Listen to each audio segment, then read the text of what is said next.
ఈరోజు 3.5 లక్షల ఖర్చుతో గంటకి 1000 లీటర్లు, రోజుకి 5 లక్షల లీటర్లని స్వచ్ఛమైన వాటర్ని తయారు చేయగలిగిన ప్లాంట్ని పెట్టారు. ఈ ప్లాంట్ పెట్టడానికి కూడా కారణం ఏంటంటే ఈ సత్రం నెల్లూరు యొక్క నడి ఒడ్డులో ఉంది. పక్కల అనేక వ్యాపారాలు ఉన్నాయి, చిన్న చిన్న వ్యాపారాలు. ఇక్కడ వస్తువులు కొనుక్కోవడానికి పల్లెటూరు నుంచి అనేక మంది వస్తుంటారు.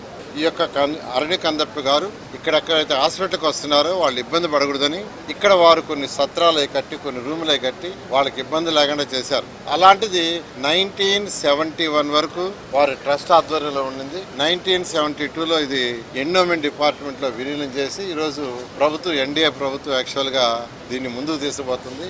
ఆ కార్యక్రమంలో ఈరోజు చాలా మంచి పని. ఎందుకంటే మనుషుల యొక్క ఆరోగ్యం సగం తినే తిండి, తాగే నీరుని బట్టి ఉంటుంది. తాగే నీరు స్వచ్ఛమై, తినే తిండి స్వచ్ఛమైంది అయితే ఎటువంటి జబ్బులు రావు.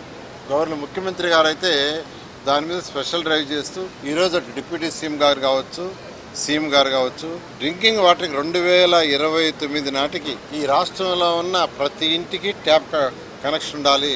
ఆ ట్యాప్ కనెక్షన్ కూడా ఎట్లేదంటే ట్రీట్ చేసిన వాటర్, అది కూడా ఎక్కడదంటే సర్ఫేస్ నుంచి వాటర్ డ్రా చేయాలా.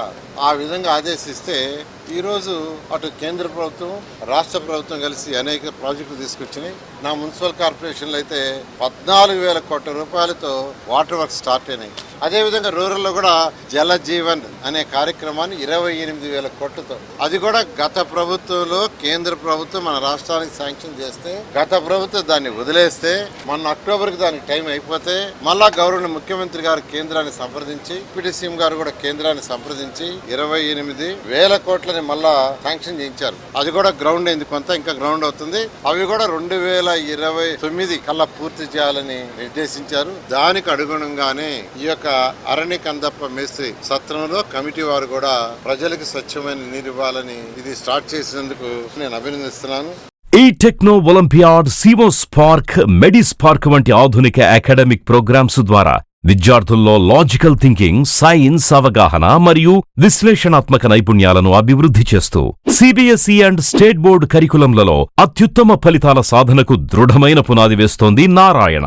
అనుభవజ్ఞులైన అధ్యాపకుల సమగ్ర మార్గదర్శకత్వంలో ప్రతి విద్యార్థిలో logical thinking and analytical skills కి పదును పెట్టి జాతీయ స్థాయి విజేతలుగా తీర్చిదిద్దుతూ వారి ప్రతిభను శిఖరాగ్రాలకు చేరుస్తోంది నారాయణ. అత్యాధునిక డిజిటల్ క్లాస్ రూమ్స్, అత్యుత్తమ ఫిజిక్స్ అండ్ కెమిస్ట్రీ ల్యాబ్స్ తో కూడిన సాంకేతికతతో కూడిన విద్యా వాతావరణం, విశాలమైన ప్లేగ్రౌండ్, పరిశుభ్రమైన డైనింగ్ హాల్లో రుచికరమైన పోషకాహారం, సౌకర్యవంతమైన హాస్టల్ సదుపాయాలు కల్పిస్తోంది నారాయణ. 2026-27 విద్యా సంవత్సరానికి అడ్మిషన్లు ప్రారంభం.